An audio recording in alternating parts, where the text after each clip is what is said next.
Hello बच्चों, कैसे हैं आप? बेटा हम आपको आज बताना चाह रहे हैं टू प्रूव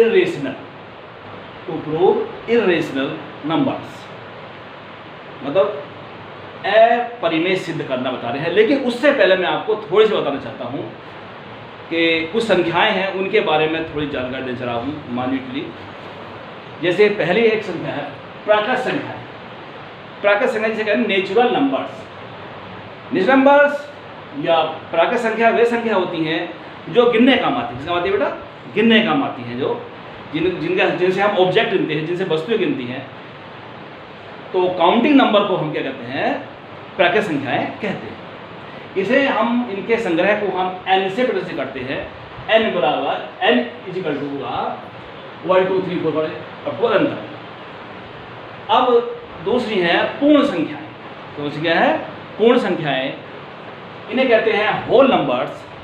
होल नंबर्स क्या होते हैं कि यदि हम प्राकृतिक संख्याओं में जीरो को शामिल कर लें, जीरो को इंक्लूड कर लें, तो वे पूर्ण संख्याएं या होल नंबर बन जाते हैं। अर्थात अब नेक्स्ट है तीसरा नंबर है परिमेय संख्याएं। परिमेय संख्याएं क्या है? लेकिन उससे परिमेय संख्या पहले बताना चाह रहा हूं आपको पूर्णांक। पूर्णांक क्या होते हैं? पूर्णांक दो तरह के होते हैं। पूर्णांक माने कंप्लीट, पूरे पूरे, नॉट ए फ्रैक्शन, जो भिन्न ना हो। भिन्न मतलब अंश में ना हो, जैसे कि भिन्न बड़ा अंश बटे 3 बटे 4 5 बटे 6 7 बटे 8 इस ढंग से। तो ये पूर्णांक। पूर्णांक दो तरह के होते हैं, नेगेटिव और पॉजिटिव। यदि नेगेटिव और पॉजिटिव इंटीजर्स में जीरो शामिल कर लिया जाए तो इन सबके संग्रह को कहते हैं सेट ऑफ इंटीजर्स, और इसे z से प्रदर्शित करते हैं। z इक्वल टू -3 -2 अपको अनंत तक। अब आया परिमेय संख्याएं, जिनके बारे में हम आपको पढ़ाना चाह रहे थे। परिमेय संख्याएं के अंदर क्या होता है? ये n भी होते हैं, नेचुरल नंबर भी होते हैं, होल नंबर भी होते हैं। देखिए, नेचुरल नंबर भी, होल नंबर भी और इंटीजर्स भी, सारे इंटीजर होते हैं। और सारी भिन्नात्मक संख्याएं, सब भिन्नात्मक संख्याएं, अर्थात p अपॉन q जितनी भी संख्या होती हैं सब जो है परिमेय संख्या के अंदर होती हैं। इसे हम q से q से प्रदर्शित करते हैं। इसका मतलब क्या हुआ कि परिमेय संख्याओं के अंदर n भी है, w भी है, z भी है, तीनों इसके अंदर आ गए हैं। अब आया बच्चों अपरिमेय संख्या। सीधी सी बात है, जो संख्याएं परिमेय नहीं होती अपरिमेय कहलाती हैं। इन्हें q डैश से प्रदर्शित करते हैं। q डैश इक्वल टू है पाई √3 √2/5। ये संख्याएं जो हैं अनावर्ती होती हैं और नॉट रिपीटिंग होती हैं। ठीक है? नॉट टर्मिनेटिंग और नॉट रिपीटिंग होती है। अब आया वास्तविक संख्याएं।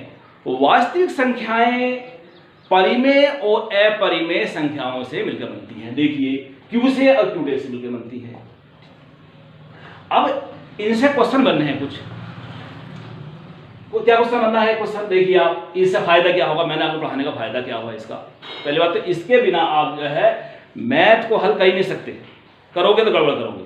इसलिए पहले इसको सीख लो क्या है। अच्छा, परिमेय, बहुत से मैंने देखा बच्चे, ग्रामीण बच्चे जो ग्रामीण अंचल में पलते हैं, वो परिमेय संख्याएं पहचानने में गड़बड़ करते हैं। परिमेय संख्या बोलते क्या है? तो परिमेय, मैं गांव की भाषा में बताऊं, परिमेय ये हुआ परिधर्मेय। परि माने चारों और मे माने मेरे चारों।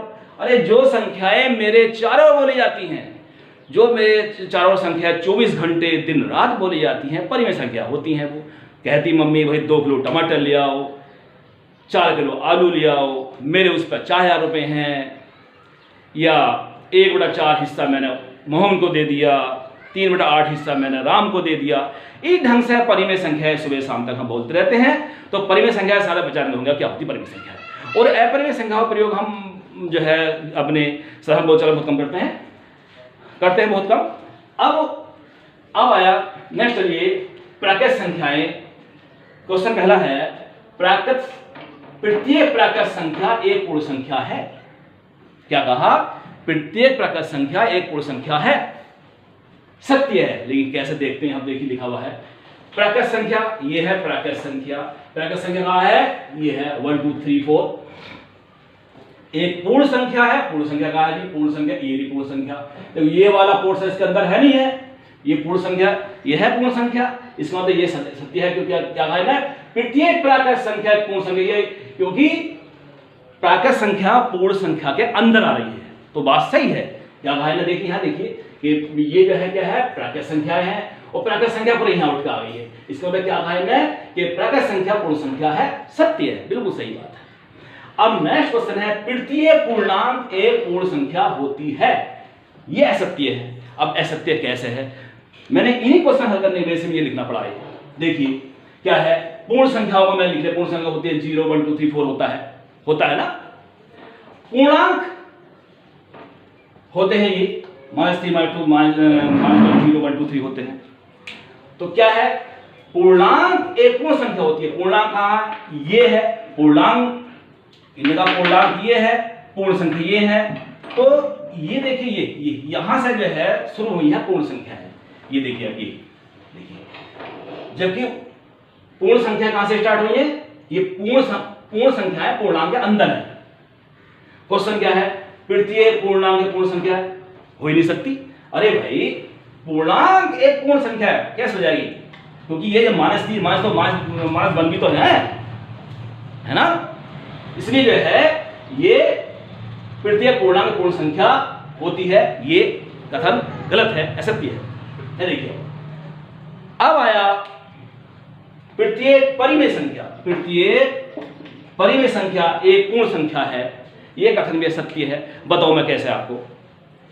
हम देखते हैं कि 2/3 एक परिमेय संख्या है, सही बात है। और परिमेय संख्या होने के लिए उसका हर 0 बराबर नहीं होना चाहिए, और P और Q अर्थात अंश हर पूरे पूर्णांक होने चाहिए। फिर क्या होने चाहिए? पूरे पूर्णांक होने चाहिए। तो 2/3 पूरे पूर्णांक पूरे हैं, 3 0 भी नहीं है, ठीक है। तो ये जो है एक परिमेय संख्या है, परंतु पूर्ण नहीं है, कंप्लीट नहीं है, पूरी नहीं है। पूरी का 2/3 कहां पूरा? 1/4 4 तो पूरा है, लेकिन 1/4 पूर्ण नहीं है। वो क्या है? परिमेय है वो। तो क्या है? 2/3 क्या है? परिमेय संख्या है, ये मैंने बता दिया आपको। परंतु 2/3 पूर्ण संख्या नहीं है। पूर्ण मतलब कंप्लीट, पूरा, नॉट इन फ्रैक्शन।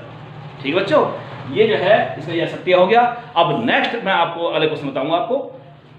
तो हम बता रहे हैं सवाल आपको, अपरिमेय सिद्ध करना, टू प्रूव इर्रेशनल। बच्चों क्वेश्चन है, सिद्ध करो कि √5 एक अपरिमेय संख्या है। To prove that √5 is a irrational number. क्या करेंगे इसमें? पहले खास बात है कि हम किसी को अपरिमेय सिद्ध करने के लिए हमें परिमेय मानना पड़ेगा। अर्थात किसी ही रूठे हुए बच्चे को उसे हमें प्यार लेना पड़ेगा, उसकी तारीफ करनी पड़ेगी, है ना। इसलिए जो है हमने क्या करा, हमने अपरिमेय परिमेय मान लिया, है ना। तो देखिए माना √5 एक परिमेय संख्या है। अब परिमेय संख्या किसके रूप में होती है? भिन्न के रूप में होती है, P/Q के रूप में होती है।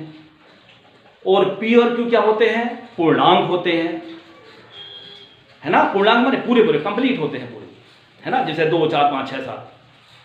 और Q जो उसका हर है। अब गांव के बच्चे कभी कभी अंश और हर में गड़बड़ कर देते हैं। अरे अंश कहाँ होता है, हर कहाँ होता है, न्यूमरेटर कहाँ होता है, डिनोमिनेटर कहाँ होता है, बच्चे गड़बड़ कर देते हैं। इसका मतलब तरीका होता है बच्चों, अंश आसमान कहाँ होता है? अंश से इंडिकेट करता हूं मैं आसमान को। आसमान कहां होता है? ऊपर। हरी घास कहां होती है? नीचे।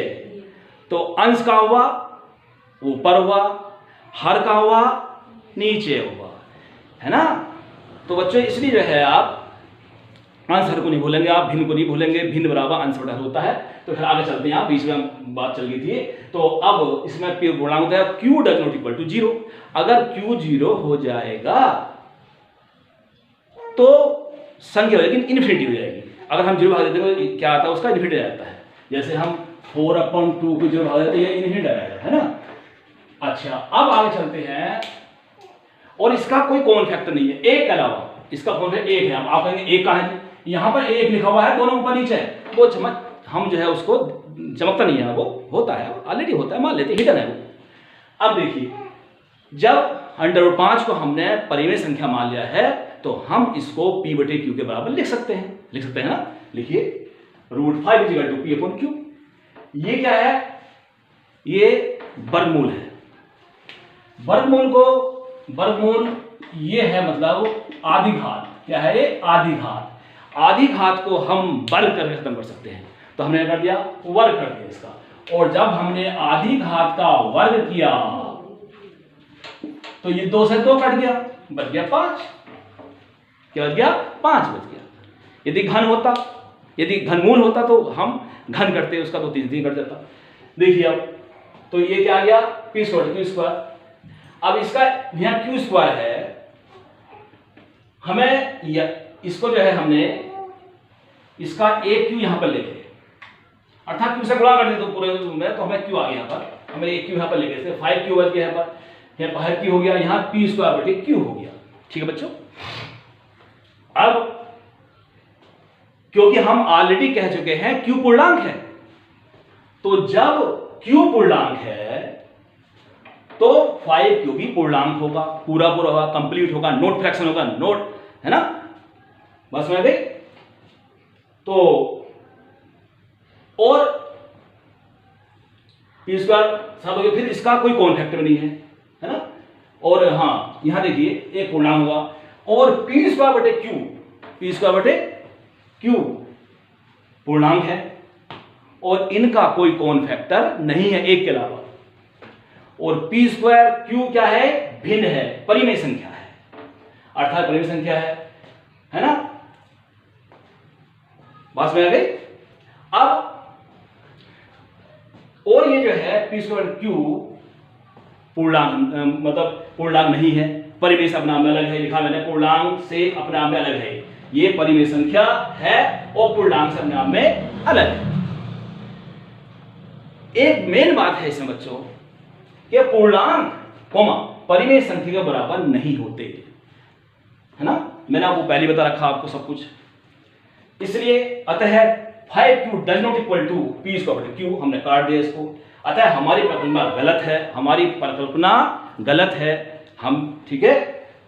इसलिए √5 एक अपरिमेय संख्या है, हम बहुत से क्वेश्चन ऐसे हल कर सकते हैं। नेक्स्ट क्वेश्चन बताएंगे फिर आपको। हाँ बच्चों, अब हमें जो है √5 को अपरिमेय सिद्ध करना है, इसका दूसरा तरीका है। वो पहला तरीका था, दूसरा तरीका देखिए आप, ये देखिए इसमें सिद्ध करो कि √5 एक अपरिमेय संख्या है, सब कुछ वही लिखना है, टोटल कुछ भी नहीं करना है, बस यहाँ थोड़ा सा करना है। इस तरीका दूसरा है, यहाँ पर हमें वर्ग करना है, वर्ग करने के बाद में p² ये p²/5q आ गया, या ये जो है यहाँ पर √5 था, 5 का इसको आ करा तो क्या होगा, 5 की √2, क्योंकि ये आधी घात होती है, ये इससे कट गया तो 5 बच गया। तो इस प्रकार से चीज आ गया। अब यहाँ देखिए, यहाँ p² संख्या 5 से विभाज्य है। अब ये कैसा होगा, जैसे कि मैं आपसे कहूं कि x = 5y है, तो यहाँ पर x 5 से विभाज्य है। कैसे, x/5 बराबर है विभाज्य। इस प्रकार से ये कह रहा है p² = 5q², तो हम क्या करेंगे, p²/5 कर सकते हैं, ये हो गया q²। तो क्या होता है इसका, इसमें ये बात जो कही इसने कि p² संख्या 5 से विभाज्य है, तो देखो p² 5 से विभाज्य ने भाग दिया सकता है उसको। तो ये जो है बच्चों, तो फिर p भी 5 से विभाज्य होगा। अतः p 5 से विभाज्य है, तब माना कि p = 5, हमने क्या मान लिया, p = मान लिया। क्यों, तो p 5 से विभाज्य है, अतः p 5 से विभाज्य है, तब माना कि p = 5। अब इसे वर्ग कर देते, ऊपर हमका नहीं कर रखा हमने, तो वर्ग कर दीजिए, ये p² 25 r² आ गया। अब क्या करा, ये समीकरण 1 मान ली, ये समीकरण 2 मान लिया। अब समीकरण p² का मान हमने यहाँ पुट कर दिया, ये 5q² आ गया, यहाँ से 5 × 5 = 25, 5 × 5 5 × 25, ये आ गया 5r² आ गया। तो यहाँ पर क्या होगा, यहाँ जो है q² 5r आ गया, तो देखो क्यू स्क्वायर संख्या 5 से विभाज्य है, देखा नहीं, देखो ये क्यू स्क्वायर 5 से विभाज्य होगा, ये 5 कितना जाएगा, मतलब इसका मतलब है क्यू स्क्वायर बटे 5 बराबर 5r स्क्वायर है, तो ये जो क्या होगा क्यू स्क्वायर बटे 5 आ जाएगा, ऐसा आ सकता है, गुणा बटा भाग होता है ना। तो अब आ गया, तो क्यू भी 5 विभाज्य होगा, अतः एक के अतिरिक्त 5 पी और क्यू का समिष्ट अभाज्य गुणनखंड है। सही बात है, वहां दोनों में है 5, यह एक विरोधाभास है, अतः हमारी परिकल्पना गलत है। अतः मतलब उसका हमें केवल जो है कॉमन फैक्टर एक ही होना चाहिए था, जैसे 5 आ रहा है, इसलिए गलत है।